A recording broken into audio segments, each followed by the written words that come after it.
question that who created God, this will lead to infinite regress. What does this mean? It's called tasalsul in Arabic. Who created Allah? If Allah Jalla wa Ala is the creator of everyone, and you Muslims believe that whatever exists needs a creator. Therefore, Allah exists. Yes, Allah exists. So who created Allah Jalla wa Ala? Remember, this is incorrect. Why? Because we don't say that everything that exists needs a creator. Everything that came into existence from non-existence needs a creator. Remember this. If you understand this, try memorizing this deductive argument. A very simple syllogism. كُلُّ مَا لَهُ بِدَايَةٌ فِي الْوُجُودِ لَهُ السَّبَبُ. Everything that has beginning in its existence needs a cause. That's the major premise. The minor premise is وَالْكَوْنُ لَهُ بِدَايَةٌ فِي الْوُجُودِ, that the universe has a beginning in its existence. Therefore, the result of that is that the universe has a cause. I don't have the time to go through the details of this. In light of the second law of thermodynamics and expansion of the universe and the Big Bang cosmology, today most of the atheists believe that the universe has a beginning. And if they believe that it doesn't have a beginning, then we will ask them to prove it. And they can't prove that. So the majority of the modern day or the new atheism movement, they believe that the universe has a beginning. It came into existence from non-existence. We as Muslims, we believe that whatever came into existence needs a creator. But Allah did not come into existence from non-existence. Allah has always existed. Therefore, Allah Jalla wa Ala does not need a creator. Allah doesn't have a creator. So we do not say لِكُلِّ مَوْجُودٍ خَالِقٍ. We say لِكُلِّ مَخْلُوقٍ خَالِقٍ. Everything that came into existence needs a creator. Allah Jalla wa Ala did not come into existence. Allah is uncreated. So if someone says, if everything needs a creator, then who created God? We say God is uncreated. If God is uncreated, then you're saying, who created the uncreated? Who designed the undesigned? Who initiated the one who was never initiated? That question doesn't make sense. Does that make sense to anyone? So if anyone tries confusing you in the future by saying if everything that exists needs a creator, then who created God? We say no, everything that came into existence from non-existence needs a creator. Allah Jalla wa Ala has always existed. Allah's existence is eternal. وَيَجِبُ فِي حَقِّهِ تَعَالَى الْقِدَمُ. Allah is qadeem, He's pre-eternal. Now if someone asks this question, who created Allah Jalla wa Ala? This question, that who created God, this will lead to infinite regress. What does this mean? It's called tasalsul in Arabic. If a person says, Allah was created, and everything that exists needs a creator, then that creator, who created Allah, who created that God? Then whoever created that God, who created that God? The result of that would be that this universe would never exist. The fact that the universe exists itself is a proof that there has to be someone who is independent. Otherwise, it would lead to infinite regress. For instance, a simple example that even children will be able to memorize. If you see a beautiful island, some beautiful scenic, picturesque island, on that island you see a beautiful mansion. A man called Zayd, he says, I constructed this mansion. Now you have witnessed that mansion. You have seen that building. And your belief in that building is based on your empirical judgment. You've seen it, witnessed it with your own eyes. You believe in the existence of that mansion. Now some man called Zayd, he said, I constructed it. But in order for him to build that building, he needs the permission of some man called Bakr. And in order for Bakr to give permission to Zayd, he is dependent upon the permission of Umar. Umar is dependent upon the permission of Khalid. Khalid is dependent upon the permission of Abdullah. Abdullah is dependent upon the permission of Abdur Rahman. And this continues infinitely. Forever. It doesn't have an end point. Would that mansion exist? If the chain continues, if it does not have an end point with someone who is independent, would that mansion ever come into existence?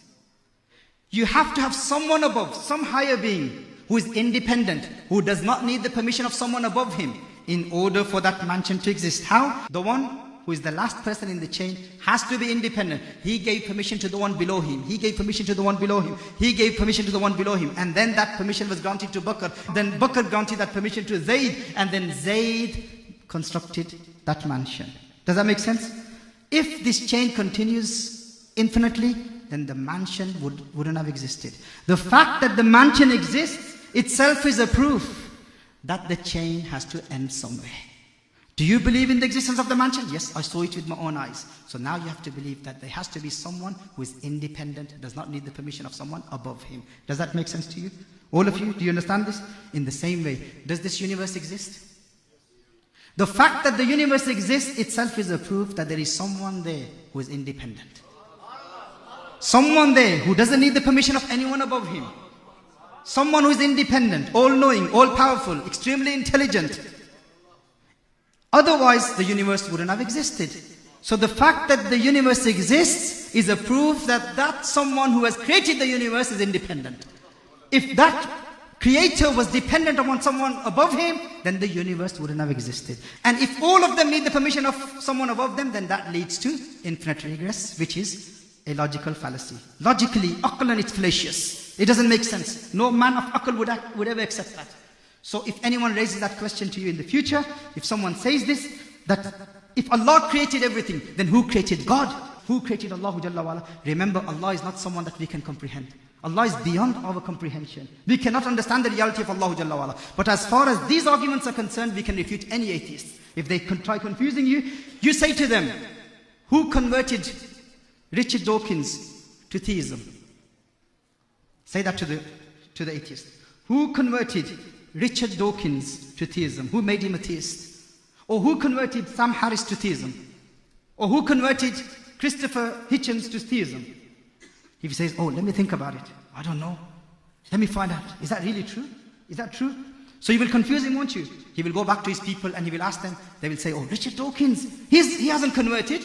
He believes that Allah doesn't exist. He hasn't embraced Islam. He hasn't embraced Christianity or Judaism.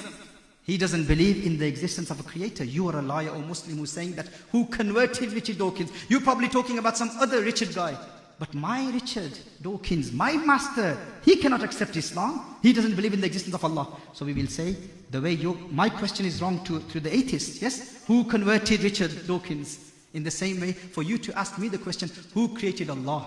The way you say Richard Dawkins, my master Richard Dawkins is unconverted. Our answer to that atheist will be, my Allah is uncreated. The way you say that I'm probably talking about some other Richard guy, in the same way, I will say to him, you are probably talking about some other God that they believe that God can come into existence from non-existence. My God, the Allah that I believe in, is eternal, is uncreated.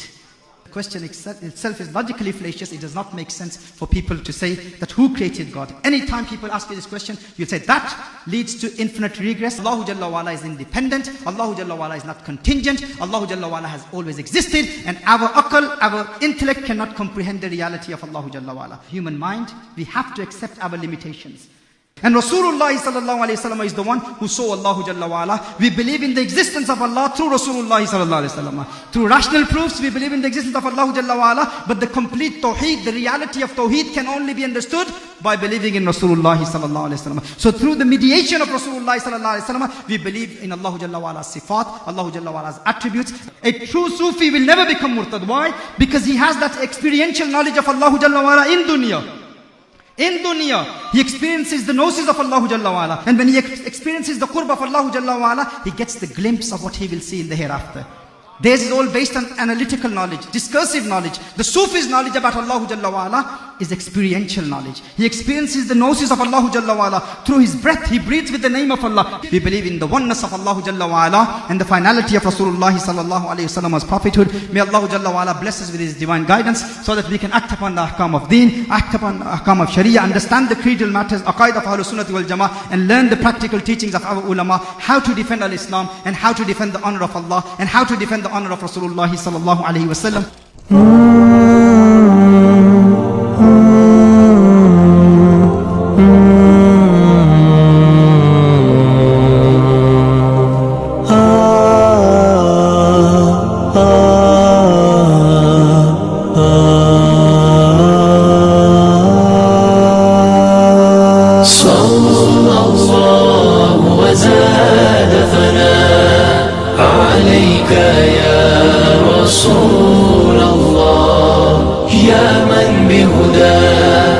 أسرار حياة اشفع لنا يا حبيبا لله صلى الله وزاد ثناء عليك يا رسول الله يا من بهداه أسرار حياة اشفع لنا يا حبيبا لله في زمان الجور حلم مبرور يتراءى طيفه من حولي ويدور يبعث أملا يدنو وجلا فالليل طغى وتلاشى النور في زمن الجور حلم مبرور يتراءى طيفه من حولي ويدور يبعث أملا يدنو وجلا فالليل طغى وتلاشى النور